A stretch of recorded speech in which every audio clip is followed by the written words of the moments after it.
سلام الله عليكم أعزائي المشاهدين. بعد تأهل المنتخب المغربي لنهائيات كأس إفريقيا للاعبين أقل من 17 سنة، تسعى الجزائر إلى التشويش عليه، وذلك بإجراء مقابلة ودية ستجمع بين مولودية الجزائر وفريق الكيان الانفصالي البوليزاريو، وتسعى لمنح تسهيلات للجماهير قصد الحضور لهذا اللقاء. وفي موضوع آخر، أجرى زعيم الكيان الانفصالي حوار صحفي مع أحد المنابر الإعلامية هاجم فيها إسبانيا واعتبرها أنها خانت الشعب الصحراوي، ووجه اللوم إلى رئيس الحكومة الإسبانية بيدرو سانشيز والحزب الاشتراكي العمالي. غنشوفوا معاكم التفاصيل، ولكن رجاء دعمونا بلايك وبالتعليقات باش نواصلوا نقدم لكم الجديد، وفعلوا زر الجرس باش توصلوا بالجديد فضلا وليس أمرا. ويلا معنا على بركة الله.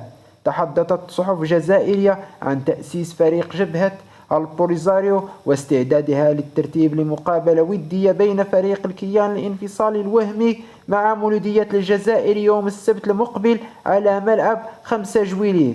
وتأتي هذه التحركات الجزائرية للتشويش على بعثة المنتخب الوطني لأقل من 17 سنة، والتي ستخوض المقابلة النهائية مع نظيرها السنغالي.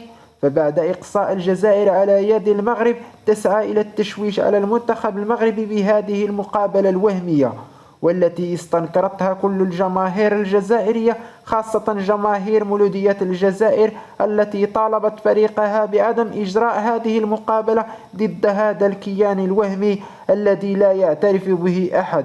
واعتبرت أن الجزائر تسعى إلى تقسيم المنطقة، محذرة من عواقب ما تقوم به الجزائر في المنطقة.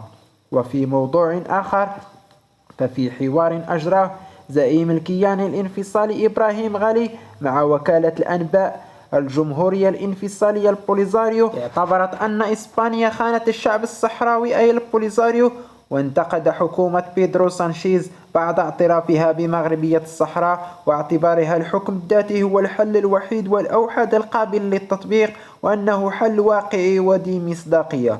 فبعد الانتصارات المتتالية التي حققتها الدبلوماسية المغربية في ملف الصحراء، وتوالي خيبات الأمل لدى الكيان الوهمي الانفصالي بسبب تراجع الدعم السياسي للعديد من الدول لهذا الكيان الوهمي ولأطروحتهم الانفصالية أمام تزايد الدعم لمبادرة الحكم الذاتي، تسعى الجزائر لخلق زوبعة إعلامية لإثارة انتباه المجتمع الدولي. فالجزائر عودتنا على مهاجمة كل الأطراف التي تنادي بالإسراع لحل قضية الصحراء عن طريق منحها الحكم الذاتي للأقاليم الجنوبية. في المقابل، تشيد بالأطراف التي تدعم الأطروحة الانفصالية التي أكل عليها الدهر وشرب. فقد اختار زعيم الكيان الوهمي مهاجمة الحزب الاشتراكي العمالي الإسباني باعتباره أنه يؤيد سيادة المملكة المغربية على الأقاليم الجنوبية. فهل في نظركم ستقبل مولودية الجزائر إجراء هذه المقابلة؟ وهل ستحضر الجماهير الجزائرية لهذه المقابلة؟ وكيف ترون هذه التحركات الجزائرية بإقحامها السياسة في الرياضة؟ آراؤكم وتفاعلاتكم تهمنا، فمزيدا منها.